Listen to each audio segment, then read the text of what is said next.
All right.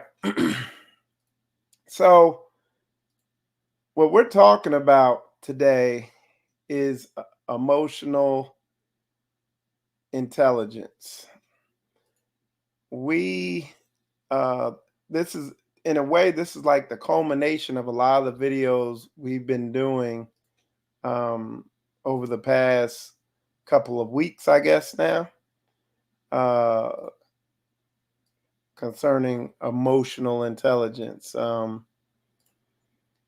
And well, concerning getting to know yourself. And really, what we've been doing is defining a lot of terms that can be very vague, that can have a lot of ambiguity. We're defining those terms and really making it clear what it is, because like getting to know yourself, self-esteem, self-confidence, courage, um, what uh, uh, you'll see a lot of terms we even put in here. A lot of these terms are very vague, and a lot of people don't really understand exactly what they need to be doing. And in doing that, I think it caused a lot of people to be stagnant in their growth and in their development. So that's kind of been the goal of a lot of the lessons we've been doing over the past couple of weeks. And this message will be no different. It's definitely gonna demystify certain aspects of self development. And when I say self development, I'm talking about biblical self development. So, so let's get into it. Emotional intelligence, and we're gonna start off with a verse that y'all have heard plenty of times over the past couple of weeks, and that's Second Corinthians chapter 10, verse 5.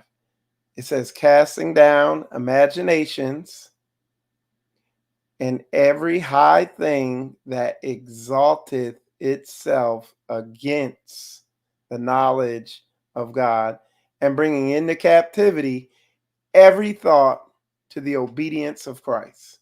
Okay. Um, and that verse right there, man, there's a lot in there. Okay. Even that word, imagination. Okay. We'll start off with that. You know what I'm saying? Because what we're doing is really un unpacking this stuff. So the definition of that word imagination: from a mental image or concept, um, suppose or assume. Okay, so it's formed in a mental image, something not present. So it's imagined. There's no factual basis behind it. Okay, so let's go back to that Bible verse: casting down imaginations. You see what I'm saying? Casting down imaginations. So you need to cast that down, and then every high thing that exalt itself against the knowledge of God. Well, what does that little statement mean in that verse?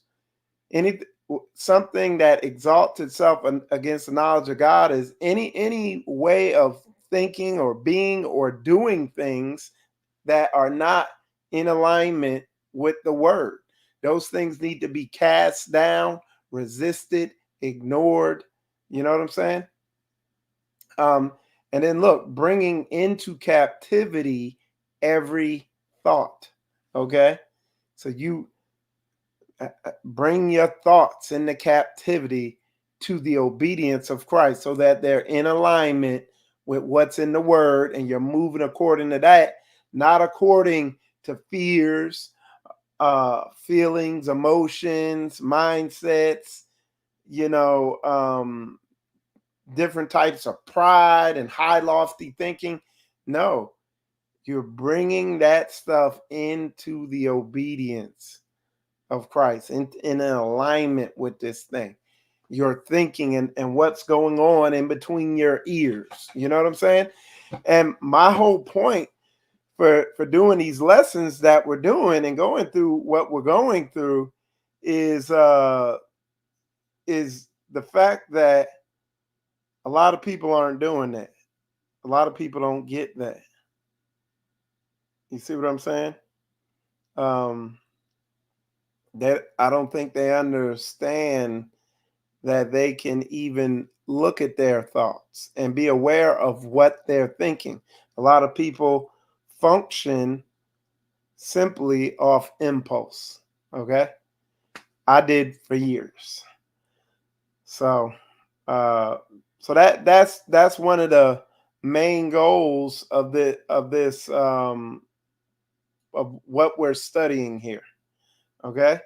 So let's get into emotional intelligence. Okay. And for a lot of these words can be very vague, but I think emotional intelligence is actually a pretty concrete type word, but we're going to go deep into it. We're going to break it down. Emotional intelligence is all about understanding and managing emotions, both your own and those of others. Okay. It's a set of skills that helps you navigate through life's challenges and helps you to build strong relationships. Um, an example of emotional intelligence, just on a real basic rudimentary level, is you thinking, "I am mad." Like you recognizing, "Hey, I'm mad," or "Hey, I'm sad." Okay.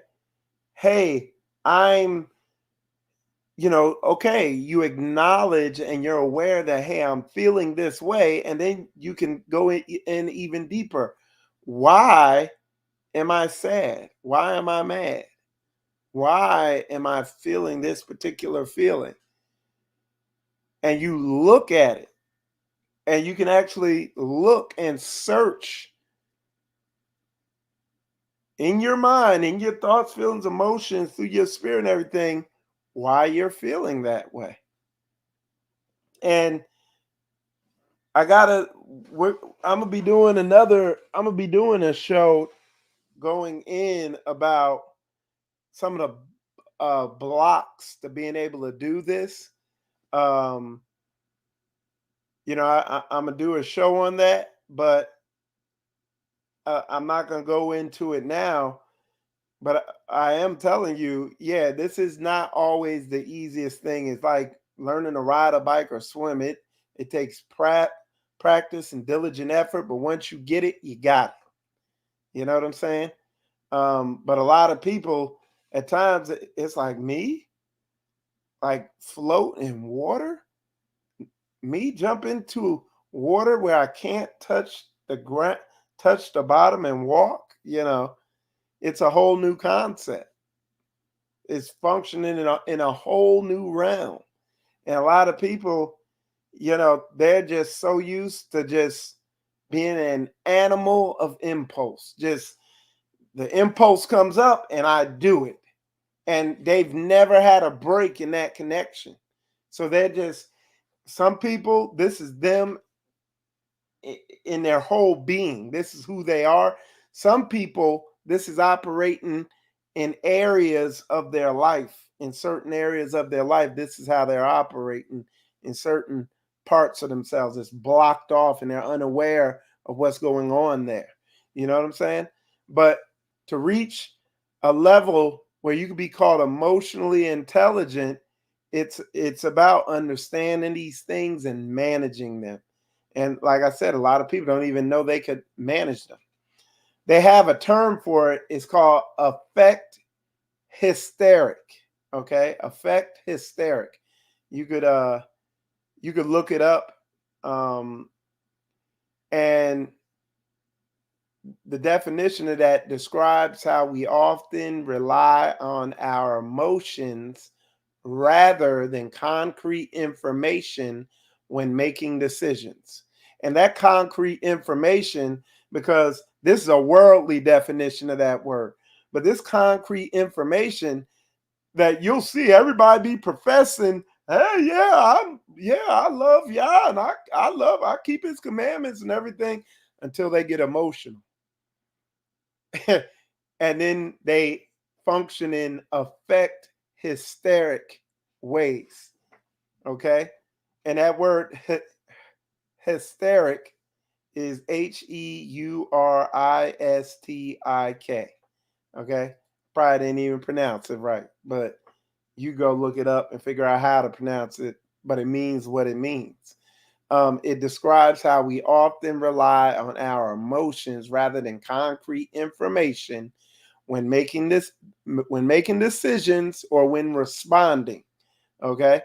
And as followers of Christ, we claim to love Yah and keep his commandments, and we have his word. So we have the concrete information for making decisions and for our responses and how we do stuff. But y'all, it's a small percentage of people who actually function according to that when they get emotional.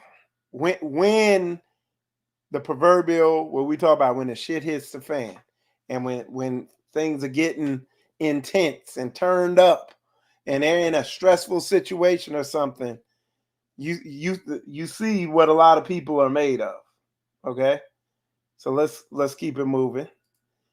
Um, we're gonna give like a breakdown. We're gonna do a deep dive. We're gonna do a breakdown of what emotional intelligence involves. Self-awareness, we went over this in earlier videos. This is the foundation of having emotional intelligence. And that self-awareness is about recognizing your own emotions and how they affect your thoughts and your behavior. Okay. Now I hope like that was even deeper, because your emotions affect your thoughts, and your thoughts, more than one thought, constitutes a behavior. You know what I'm saying? Or your behavior is just your long-term how you are. Okay.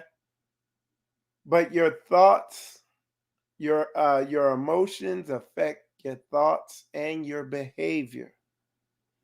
Someone with high self-awareness is honest with themselves about their strengths and weaknesses.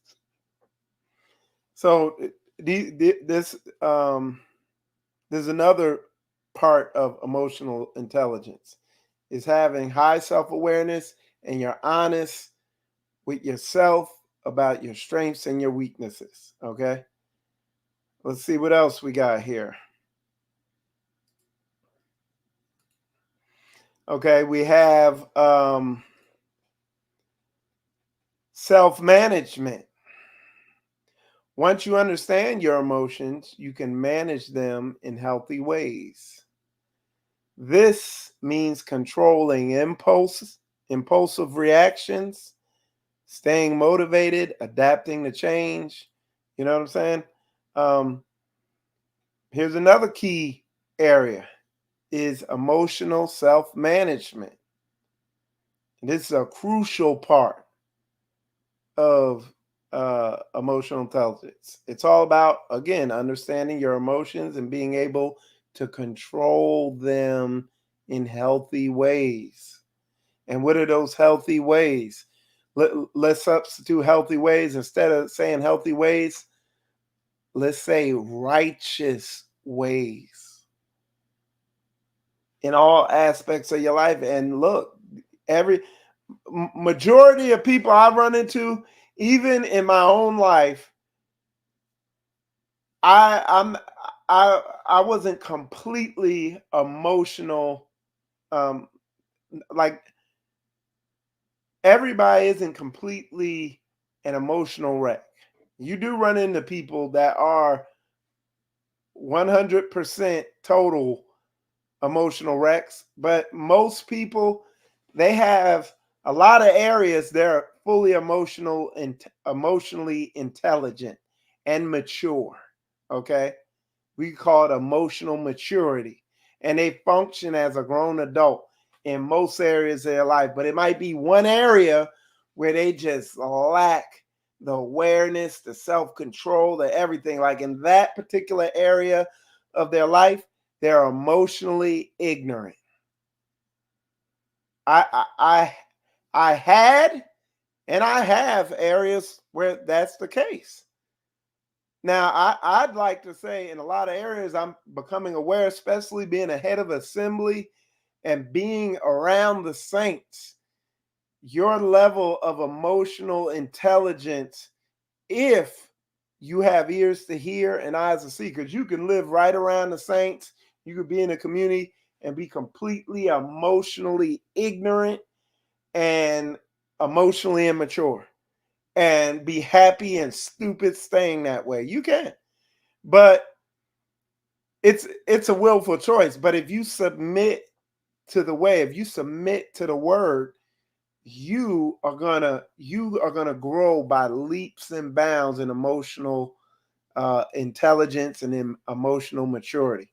Look, I could say, man, over the past couple months or over this past year, I've grown more in this past year in my emotional intelligence in a lot of areas than I have my whole 47 years. You know what I'm saying? Of living. Real talk. You know what I'm saying? And after you get over the fear, after you get over pride, after you learn to be comfortable in a furnace of affliction, so after you learn to be comfortable with the uncomfortable, man, you are primed and ready for some serious spiritual development and growth so that you could walk in righteousness. And I'll tell you in a minute, don't get it twisted. Don't let me come off with a high, lofty opinion of myself or portray myself to be something I'm not. I say it again. I ain't there yet. I got because while I've grown immensely in my emotional intelligence, I've also become aware of more crap that I'm screwed up in in the last year than I've seen in my whole life. I ain't who I thought I was. Okay. I got a lot to work on, but I thank the Father and I'm a willing vessel. You know what I'm saying? And that's the mindset we need to come with. A lot of people want to act like, you know, the Most High dropped them here from heaven and they came down here perfect. Come on, man. You setting yourself up for failure, you know?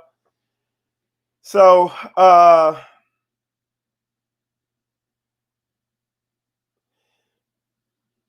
so we talked about emotional self management is a crucial part of emotional intelligence. It's all about understanding your emotions and being able to control them in a healthy way. It's not about suppressing your feelings, but rather developing the skills to navigate them effectively and with wisdom and in a righteous way. And it's like, y'all, we're not just out here feeling around in the dark. I mean, we got the word. We got the word of Yah. I mean, one of the places I encourage people to start at is the book of Proverbs and the book of Sirach, Ecclesiasticus, also the book of Psalms. These are some good concrete areas that break um, the law, statutes, and commandments down to a granular level where you can really grasp this stuff and really look at yourself and examine yourself to see if you're in line with what it's saying there and if you're doing and really get that ingrained in your spirit, meditate on that word so that when you are in a stressful situation or some type of trying situation, when you're in the furnace of affliction, you don't just lose it and throw and let Satan come in and operate through you. You don't become a channeler of Satan, one of his agents. You know what I'm saying? Um, let's keep it moving. We're gonna that emotional self-management is a big one.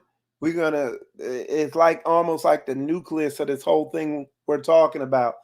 So let's really unpack it. So we're gonna break down some of the components of emotional self-management. And of course, the very first one is self-awareness, knowing, just knowing and being aware that something's even going on. You know what I'm saying? Inside you. Okay. So self awareness, this is the first step. You need to be aware of your emotions as they arise. Pay attention to your physical sensations, thoughts, behaviors, what you are feeling, what triggers these emotions. Y'all, I'm telling you, I got a show coming because you have no idea how hard this is. I would say this is the hardest step of the whole thing. Just coming to the knowledge that, hey, this is even operating in me. And if you got pride, you can almost forget about it. Because, like with me, the Most High had to deal with my pride first, and he did it by humiliating me. And he had to deal with my pride first in order for me to stop and take a look at these this aspect of myself, you know. Emotional regulation. So this is another aspect of emotional self-management. Okay. Emotional regulation. Once you're aware of your emotions, you can start to regulate them. This doesn't mean bottling them up. Instead, it involves healthy coping mechanisms. What are those healthy coping mechanisms? You got prayer, fasting, deliverance, meditating on the word, looking at what's going on in between your ears instead of looking at everything else going on around you. You see what I'm saying? So these are the healthy, righteous coping mechanisms. Y'all put a 100 up in there if and say hallelujah if you resonate with those coping mechanisms. Okay? Taking a break. Okay, so this is another aspect of it. Taking a break if you're feeling overwhelmed. Step away from the situation. Take some take some deep breaths. Go for a walk or do some relaxation techniques. Um, so that what it's doing, because this is some little article I found, it's talking about some coping mechanisms that are not biblical. You see what I'm saying? It's talking about some coping mechanisms that are not biblical. Okay.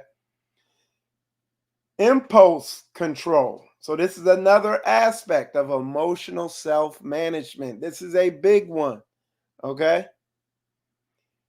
Impulse control. Emotional self management also involves managing impulsive reactions. Look, now come on.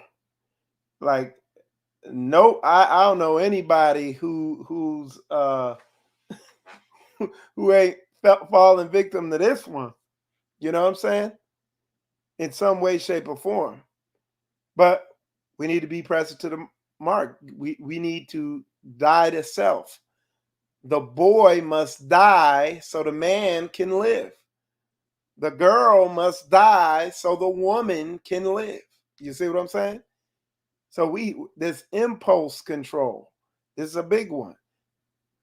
You know, the strong impulses.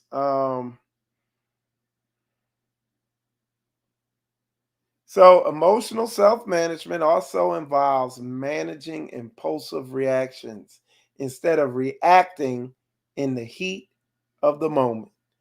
Take a moment to assess the situation and choose a more constructive response.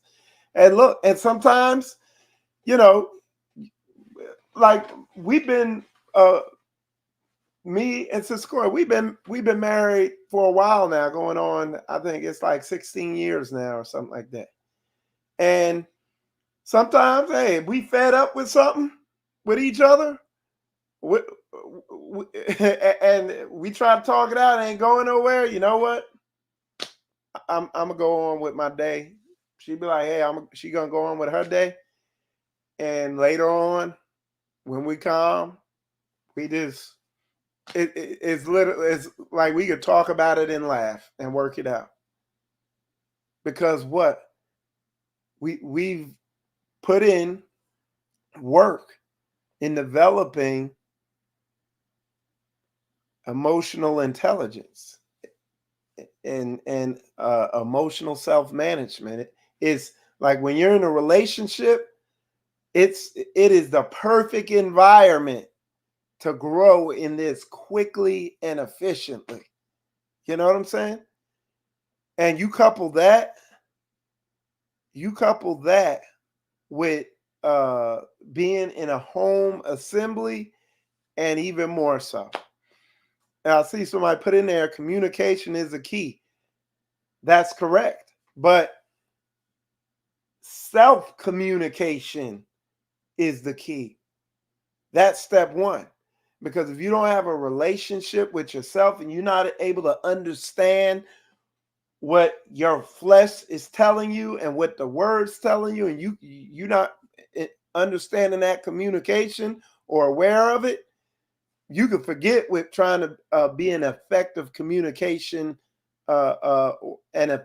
communicator with anybody who's around you.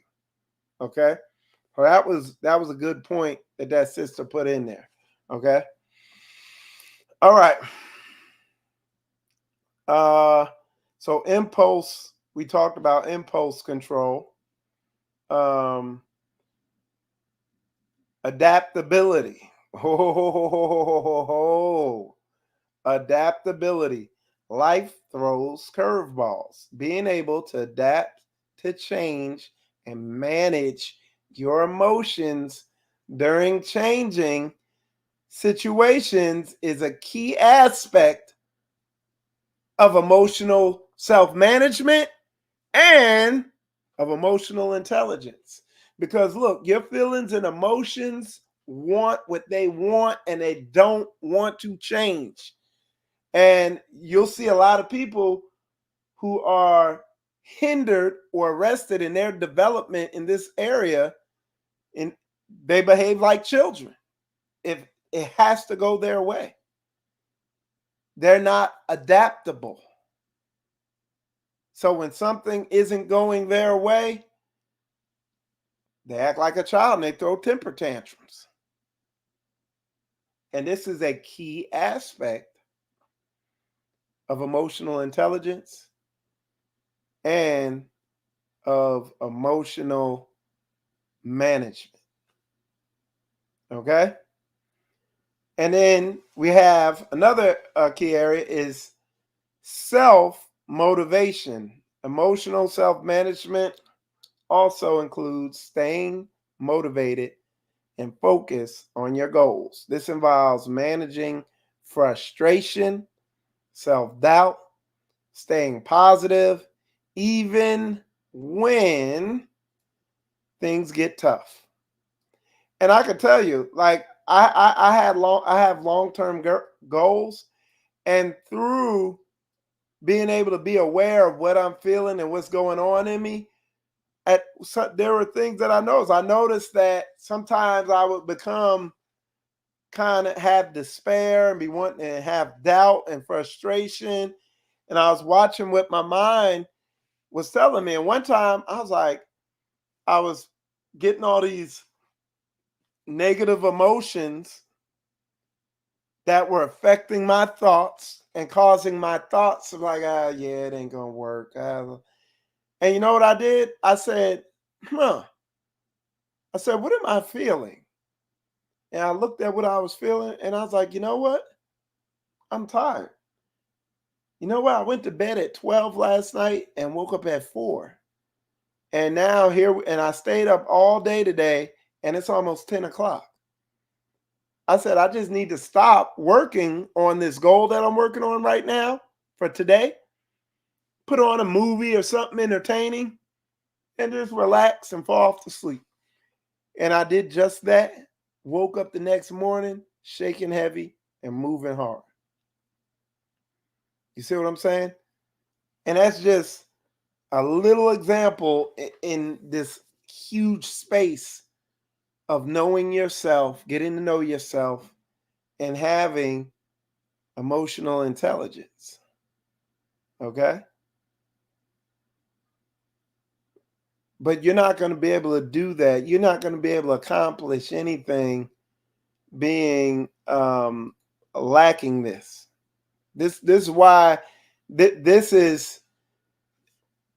isn't even a foundation. This is properly preparing the dirt below the foundation to make sure it's leveled and compacted properly so that when you do pour the foundation, it doesn't shift and crack type shit. You see what I'm saying? That is that type of stuff we talking about here. All right. Social awareness. Uh-oh. Here we go again. Now this is going to spin right off of adaptability. Social awareness. This is about picking up on the emotions of others. People with high social awareness are empathetic.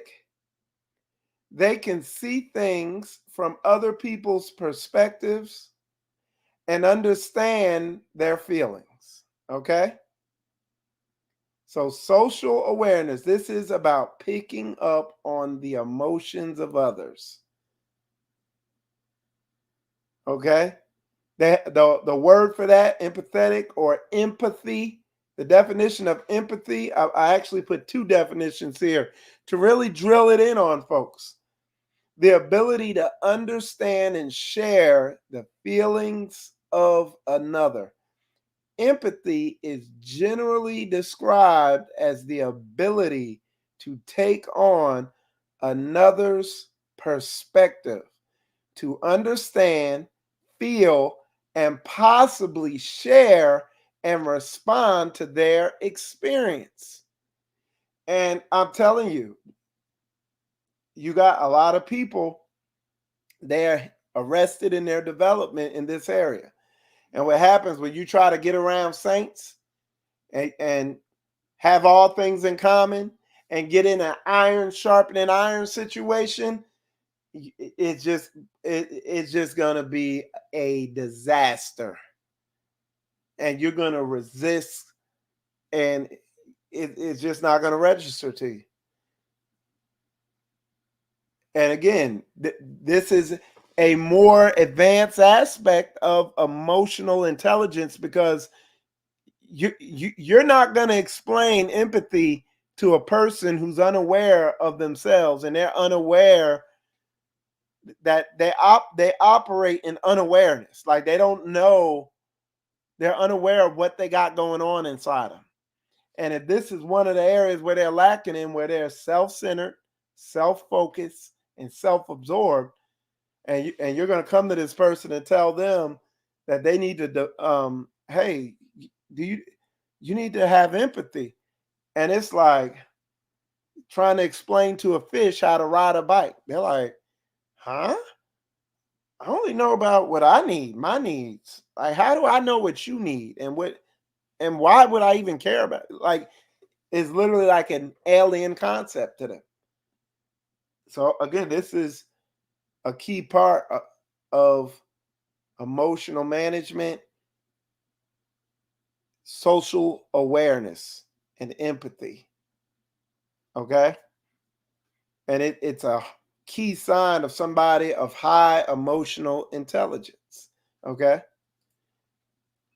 And then that empathy takes you to an even higher level of emotional intelligence, and that is relationship management. This is about using your emotional intelligence to build and maintain positive relationships. It involves effective communication, conflict resolution, and inspiring others. So, as you can see, we're getting the higher levels of emotional intelligence here. One thing stacks on top of the other. You see what I'm saying? Um, if you're unaware of what you're even feeling, then you're many steps removed from relationship management and having uh, a fruitful, productive relationship, whether it's a marriage, friendship, brotherhoods, you name it. So somebody asks, is empathy the same as compassion or being compassionate? Uh, you have empathy and then you have sympathy. So empathy is more focused just on the concept of being able to understand what someone else is feeling. Okay. So you understand it. Sympathy, compassion, and being compassionate is expressing and feeling what they're feeling. So going through it. So I sympathize with you. So you're crying with them. Okay. Because you understand how they feel and you can feel how they feel. So, Sister Albert, let me know if that makes sense to you, if that answered what you were asking. Good question, and it was right in context with what we're talking about. So, hallelujah, sis. All right. Resolution, inspiring others. Okay. Emotional intelligence is important in all aspects of life. It can help you succeed at work, at building strong personal relationships, and at coping with stress in healthy ways. Okay, so um, and being at work, being in relationships, being around the saints, being coming together with other brothers and sisters, being in marriage, all this stuff can be stressful. Does require you to adopt like all these things. You know what I'm saying? So I hope that makes sense to you. Um, Emotional intelligence is important in all areas of life. Okay. And then I got a list of, and again, we just rehashing stuff. I want to make sure, I want to hit this stuff from different angles to show you the different areas that it's important in. So one of them is work. Emotional intelligence, a major predictor of success in the workplace. People with high emotional intelligence are better at teamwork. Okay. And if you're better at teamwork, you're going to be better in a relationship. You know, you're going to be better being around the saints. It's going to make you a better saint. You know what I'm saying? Um, People with high emotional IQs have better communication, better leadership. They're also more adaptable to change and can manage stress more effectively. Let me talk about, being a head of assembly, what I am, and I'm not like some big leader who's over a whole bunch of people, but I'm over a group of people to a degree. And it can be stressful, but sometimes, again, when you have emotional intelligence and you're aware, like sometimes I'm feeling some type of way and I'm like, nothing's going on. This happened recently. I'm like, I'm feeling some type of way, but nothing's really happening. And then one of the things I did, I went because I was like, nothing's going on. So let me see if there's something going on physically. Went, got a neurotransmitter test, and turns out one of my minerals or whatever was low. Went, got whatever that supplement was, took it, started feeling way better. But again, it's being aware. You got a lot of people, they got health things going on inside them, chemical imbalances, maybe their diet is causing them to be deficient on something, and they might be lashing out at everybody else, but it's really something health related, or it could be something spiritual, some deep rooted thing that they're not aware of, they haven't dealt with, that they need deliverance from. Like it could be a myriad of things. But once you start looking around, then you begin to figure it out. It's like a car is shimmying, and you're not paying attention to it. This happens all the time because I'm a mechanic, and on a mechanical level, I'm very aware.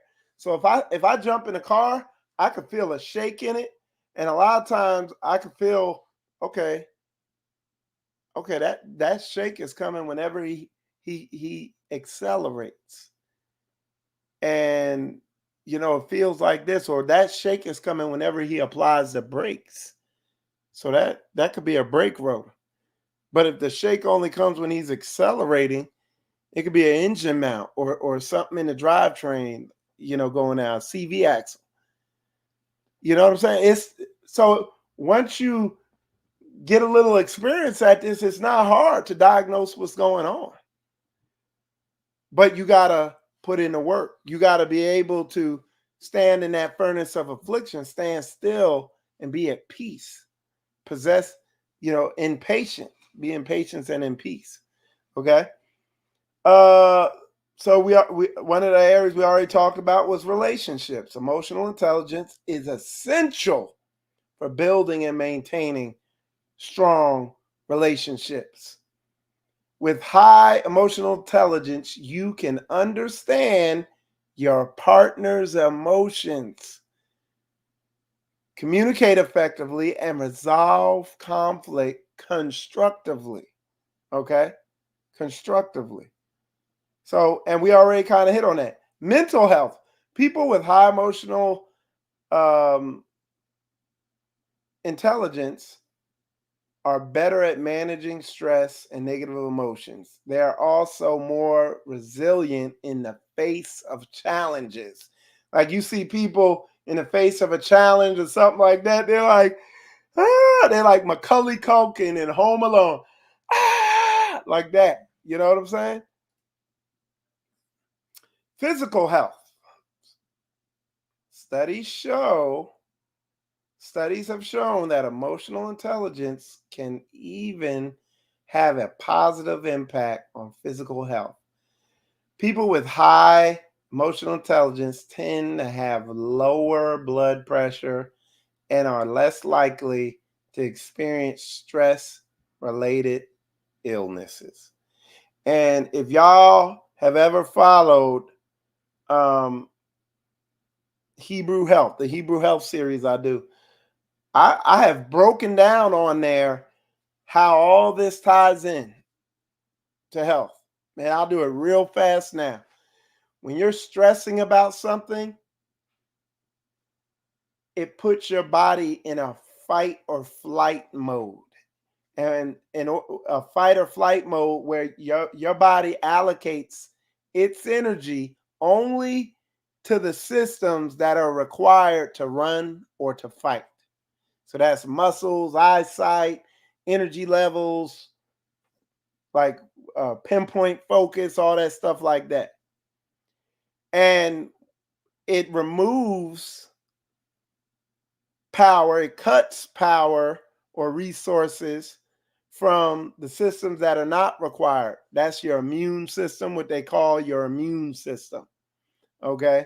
That's the system that removes toxins from your body. So when you stress out, all those toxins start building up and backing up in your body. And then the next thing you know, you come down with something. You get diagnosed with something. Personal growth. Emotional intelligence is a key factor in self-motivation and goal achievement. When you understand your emotions, you can set realistic goals and develop the strategies you need to achieve them.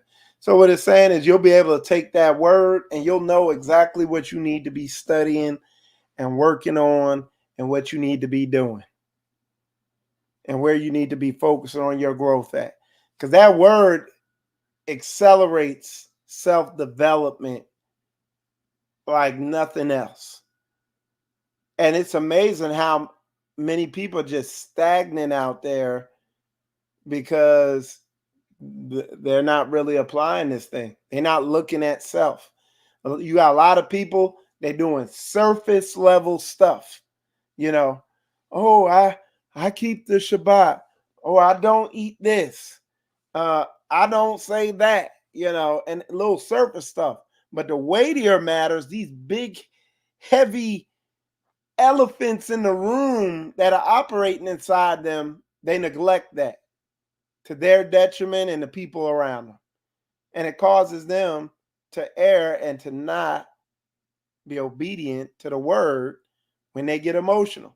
A lot of people, everybody a good saint when they feeling good and when they're in front of everybody. But when nobody's around and the emotional storm comes, and then who are you? A lot of people turn into Satan himself.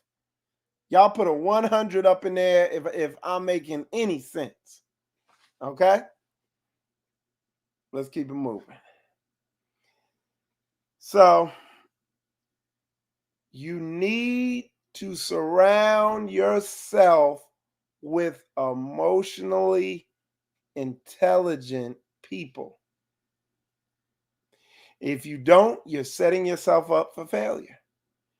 And people who lack emotional intelligence and aren't trying to get it, you got to remove yourself from. You got to distance yourself from that. You can't be around that. Okay? You can't. And y'all like, well, Michael Israel, that's what you say. That's what you say, Michael Israel.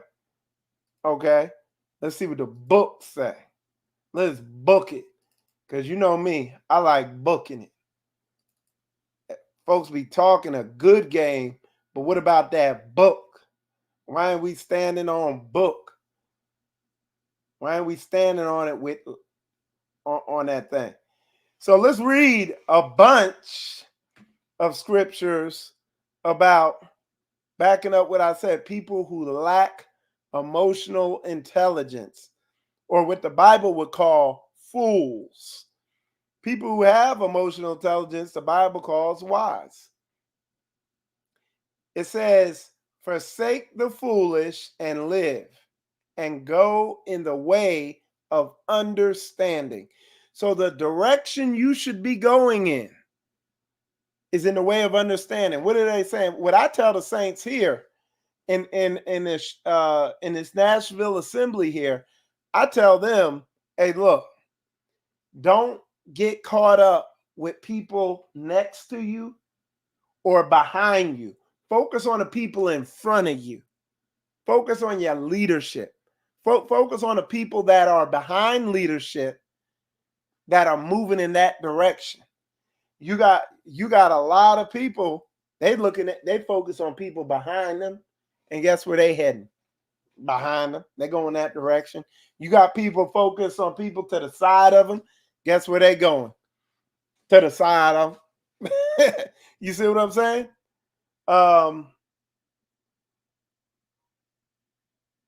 let's move to I got a whole bunch here. Let's see. I got time. I got time today too. It says the discourse of fools is irksome. That word irksome means irritating, annoying, and their sport is in the wantonness of sin. The wantonness means bad behavior that is intentional or shows no care about bad things that might result. Okay?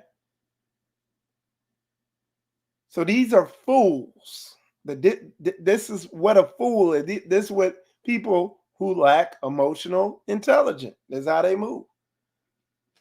Sirach Ecclesiasticus 8:17. Consult not with a fool, for he cannot keep counsel. Keep quiet about your it says consult not with a fool, for he cannot keep counsel. And that word counsel, advice, especially that given formally. So leadership saying something, somebody going a different way.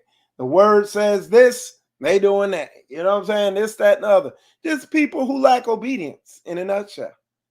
And it tells you don't consult with them. Okay. Sirach Ecclesiasticus 22:13. Talk not much with a fool, and go not to him that have no understanding. Beware of him, lest thou have trouble, and thou shalt never be defiled with his fooleries. Okay? Depart from him, and thou shalt find rest, and never be disquieted with madness. So, a sign of people who are fools are chaos is going on around them. Like a lot of people, they lack emotional intelligence in some particular area of their life. There's chaos and drama going on in that area, typically. Okay? All right. What is heavier than lead, and what is the name thereof but a fool? And a person would continue in a behavior that would be categorized like that because they're unaware of it, and they're making a choice to not turn from that. Sand and salt and a mass of iron is easier to bear than a man without understanding. Man, that's these look, I got 2 more pages full of these scriptures.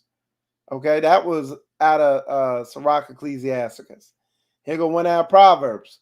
Go from the presence of a foolish man when thou perceiveth not in him the lips of knowledge. You see what I'm saying? So the book is clear on this thing. The word is clear. And this is how you make it so you live a life of peace and tranquility. The fear of the Lord is the beginning of knowledge. So do you fear y'all? Do you understand that if you don't lock in and get in line with his word and you just stubbornly go against his word, I mean, at some point he gonna deal with you and you won't want seconds of that. And we're talking about eternities on the line. And you only got a finite amount of time. Are you gonna waste your time with fools? With people who lack emotional intelligence? Like, are you gonna waste your time to get to eternity dealing with anything like that? Y'all let me know in the comments.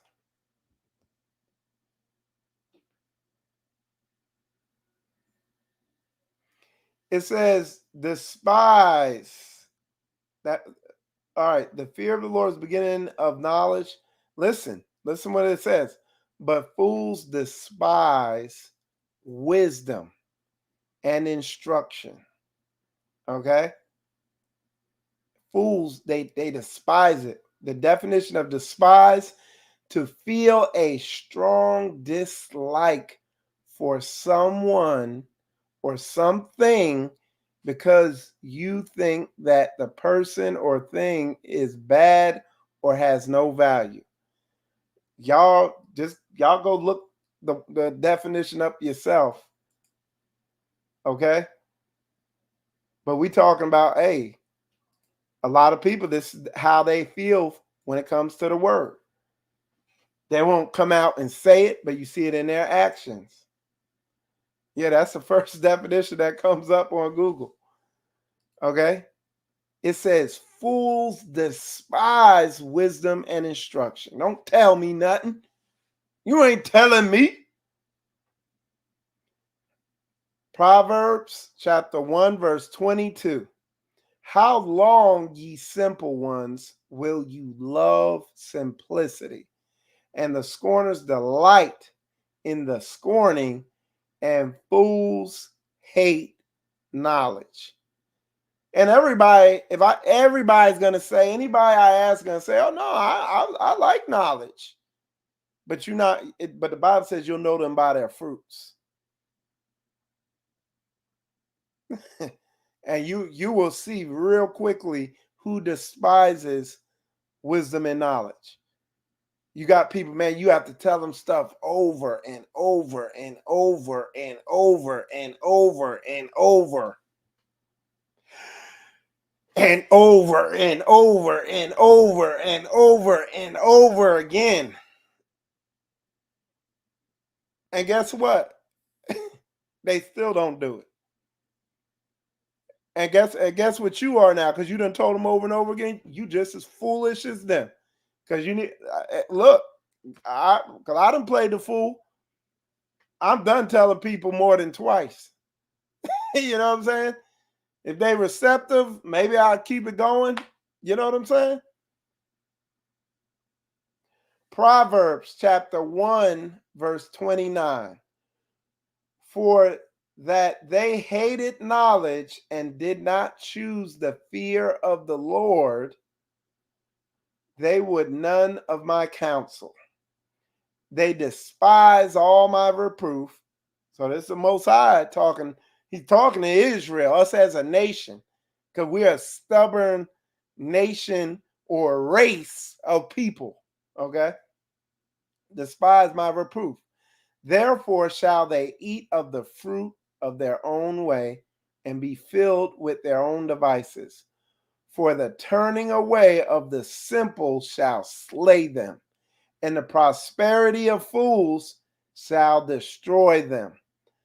But whoso hearkeneth unto me shall dwell safely, and shall be quiet from fear of evil. Forsake the foolish and live. What? It says, forsake the foolish and live, and go in the way of understanding. Proverbs 10:23. It is a sport, or it says, it is as sport to a fool to do mischief. So, like, it's like that's their thing. That's who they are. That's what they do. They like doing it. Okay. But a man of understanding have wisdom. The way of the fool is right in his own eyes, but he that hearkeneth unto counsel is wise. So the way of a fool, or the way of somebody who lacks emotional intelligence, the way of somebody who's unaware of what's going on between these two ears and behind them eyes,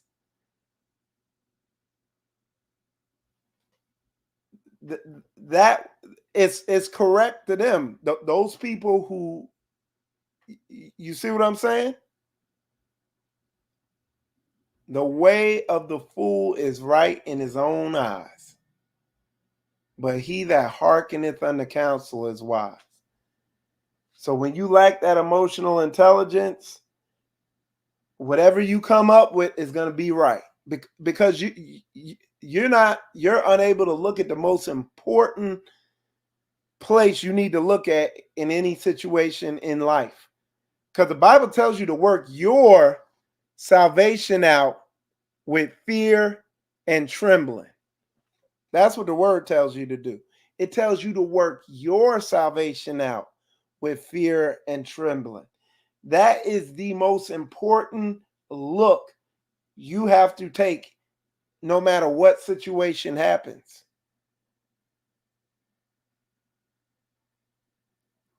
But again, the way of a fool in his own eyes, oh yeah, it's right. I'm right. But he that hearken to counsel is wise. You know what I'm saying? You have to have people you surround yourself with that, hey, I do. Things I do, like these brothers will tell you. Yeah, these brothers will tell you, hey, and if my camera goes out, it looks like the battery's going down. I'm testing out a new camera. If the camera goes dead, I'm gonna just bring up my other camera, so it's no big deal. And you'll still hear me talking if it goes out. But anyway, the brothers that are around me, the brothers that are part of this assembly, they'll tell you that, hey, before I make a move, and that's my nucleus brothers that are close to me. Hey, before I make moves, I bounce stuff off them. And hey, there's been many a time I was like, you know what? I didn't even see that. Yeah, let's boom. You see what I'm saying? Every prudent man dealeth with knowledge, but a fool layeth open his folly. So, and a prudent man is someone who thinks ahead. Okay. He that walketh with wise men shall be wise, but a companion of fools shall be destroyed. Okay. And we've defined this. We've broken all this down. We've defined this right here. We've defined what a wise man is. I showed y'all some, broke down some foundational things about what it means to be to begin getting on that path to wisdom. You know, the foundational thing is just simple becoming self-aware and working on yourself. And we've been going through how to go about doing that over the last couple of videos I've been doing over the weeks. And it says, but a companion of fools shall be destroyed. So the person who surrounds himself with wise people, serious-minded saints, that's how we would break it down here in this assembly in Straightway. You get around serious-minded, wise people, you're gonna grow wiser. And you get around some fools, you're gonna grow. Look what it said. But a companion of fools shall be destroyed. Look, that's book. Proverbs chapter 13, verse 20. That's book. You see what I'm saying? In the mouth of the foolish is a rod of pride, but the lips of the wise shall preserve them. Okay? Go from the presence of a foolish man when thou perceiveth not in him the lips of knowledge. So what it's telling you, as soon as you discern that somebody's a fool, distance yourself, back off. Fools make a mock at sin, but among the righteous there is favor. A wise man feareth and departeth from evil, but the fool's rageth and is confident. Okay, let me read that again. A wise man feareth and departeth from evil, but the fool rageth and is confident. So in the face of evil, they rageth and they're confident. Okay. The tongue of the wise uses knowledge aright, but the mouth of fools pour out foolishness. And what's foolishness? Not being in alignment with the word. What's wisdom? Being obedient to the word. Just making sure I keep driving this thing in. A fool despises his father's instruction, but he that regardeth reproof is prudent. He thinks ahead and considers the future. That's what prudent means. And reproof is correction. So he regardeth it and taketh it and does what he needs to do. You see what I'm saying? So those are the scriptures I have booking everything I just said. You know what I'm saying? But that is, like I said, emotional intelligence and this whole thing of getting that understanding and beginning to look at yourself. When they say look at yourself, they're saying look at your thoughts, feelings, emotions, behaviors, scrutinize them, analyze them.